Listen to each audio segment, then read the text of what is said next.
Hello, fellow Christmas lovers and enthusiasts. You are listening to Closer to Christmas. Today is April 27th. That means there are 242 days left until Christmas.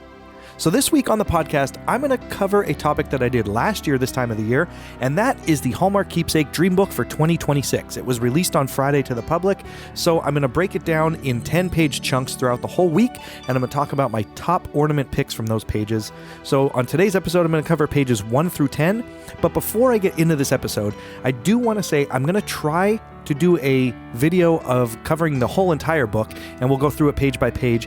I'm trying to set it up so I could do it live, but for some reason, the Streamlabs program that I use to stream my live stuff that I do on my art account, I cannot get it to work with my Closer to Christmas account, so I'm going to try to work on that. If I cannot get it figured out, I'm just going to do the video recording and then I'll upload it as a YouTube video. But I'd like to be able to do it live so I could interact with some people if anyone happens to hop on.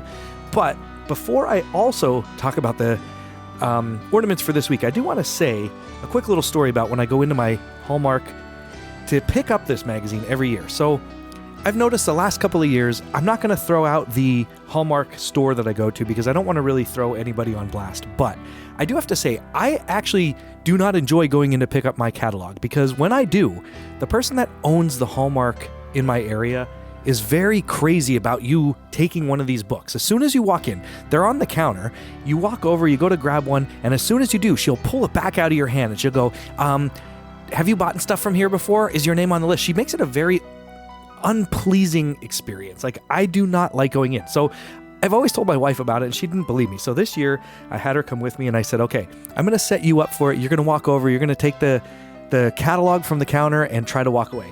So the lady that owned the place looked like she was busy, so my wife thought it was a good opportunity to go over, so she walks over. She picks up the book from the whole stand. There's about 10 or 12 of them in there, and as soon as she does, the lady walks over and rips it right out of her hand, as I told her that she was going to, and she's like, what is your name? What's your phone number? Like, she really makes it a very annoying experience. So I think next year I'm going to find a different Hallmark and go there and give them my business because we buy ornaments from this Hallmark quite often. Like, we're always in there. So the lady should know who we are. But I don't know. If anybody else has experiences like that at their Hallmark, let me know. Closer to Christmas podcast at gmail.com.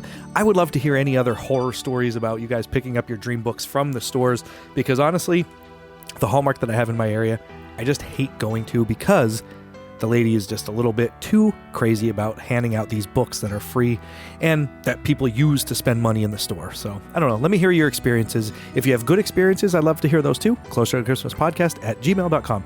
Now I'm going to get into my picks from pages 1 through 10.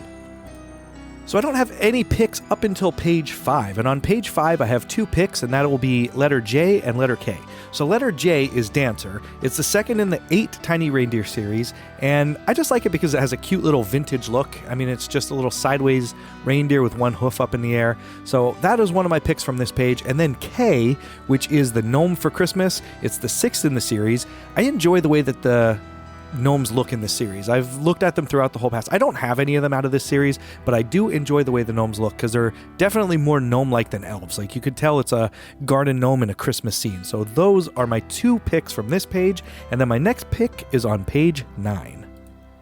And my pick from page 9 is letter I, and it is Mrs. Jumbo's Joy.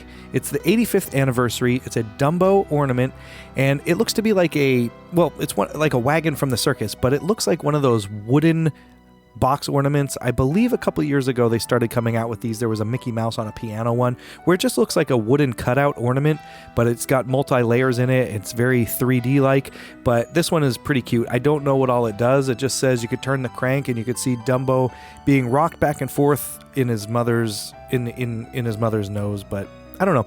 Let me know if you have any picks from these pages 1 through 10 because those are the only 3 picks that I have on pages 1 through 10. So come back tomorrow where I'm going to talk about my picks through pages 11 through 20. Remember, the next time you hear my voice and this podcast, we'll all be a little bit closer to Christmas. Thanks for listening.